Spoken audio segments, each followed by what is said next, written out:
قرب قیامت کی نشانیاں تو نبی پاک صلی اللہ علیہ وسلم نے بے شمار بتائی ہیں، لیکن بعض نشانیاں ایسی جو قرب قیامت تو ہوں گی، آپ سے پہلے بھی وہ نشانی ہو چکی ہے۔ اور وہ کیا؟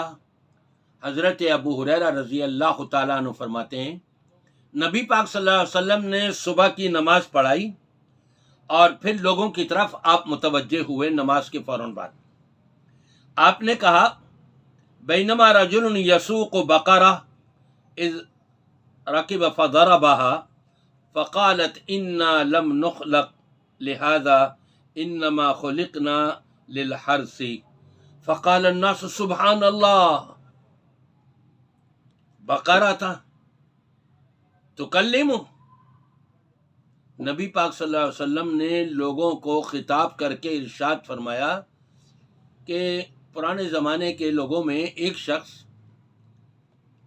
گائے تھی اس کے پاس، اور وہ سوار ہو گیا گائے کے اوپر اور مارنے بھی لگا، تو گائے اس کو بولی، گائے نے انسان سے بات کری کہ بھائی اللہ نے ہم کو یہ سواری کے لیے پیدا نہیں کیا ہے، اللہ نے تو ہمیں کھیتی باڑی کے لیے پیدا کیا ہے، کھیتی باڑی میں استعمال کرو ہم کو۔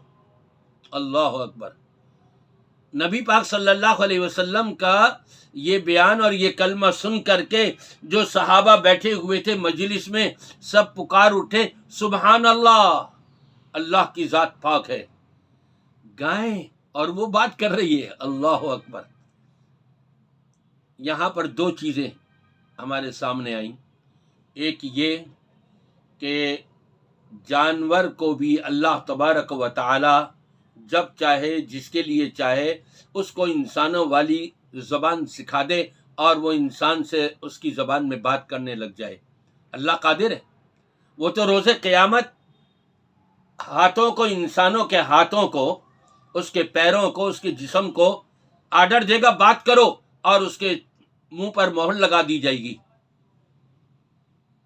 اب یہ ہاتھ بات کریں گے کہ ہاں جی اس ہاتھ سے اس نے یہ ظلم کیا، یہ چوری کری، یہ کیا، وہ کیا، پیر بتائیں گے۔ تو جب آرڈر ہو جائے گا لے جاؤ ان کو جہنم میں، تو کہیں گے قالوا لم شہدتم علینا، ارے میاں تم نے ہمارے خلاف گواہی دے دی۔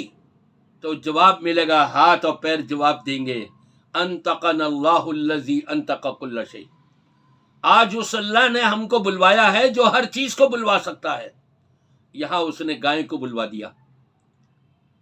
دوسری چیز یہ سامنے آئی کہ جب کوئی چیز اچھی لگے یا تعجب والی ہو اور اس کے اوپر سامعین کرام جیسے تقریریں کرتے ہیں علماء حضرات، اور وہ جب قرآن پاک کی آیت پڑھ رہے ہوں یا کوئی ایسا واقعہ بیان کر رہے ہوں، تو اچانک سامعین کی زبان سے سبحان اللہ نکل جاتا ہے، تو یہ کہنا ثابت ہے۔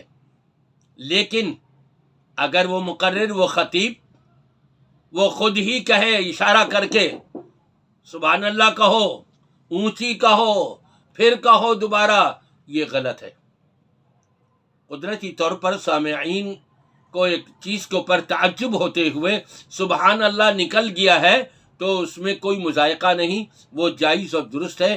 لیکن مقرر جو ہے اپنی زبان سے یا اپنے ہاتھوں سے اشارہ کر کے ان کو سبحان اللہ کہلوانا، ماشاء اللہ کہلوانا، اللہ اکبر کہلوانا، یہ غلط ہے۔ میری دعا ہے کہ اللہ تبارک و تعالی ہم سب کو قرآن و سنت کے مطابق سمجھنے اور اس پر عمل کرنے کی توفیق عطا فرمائے۔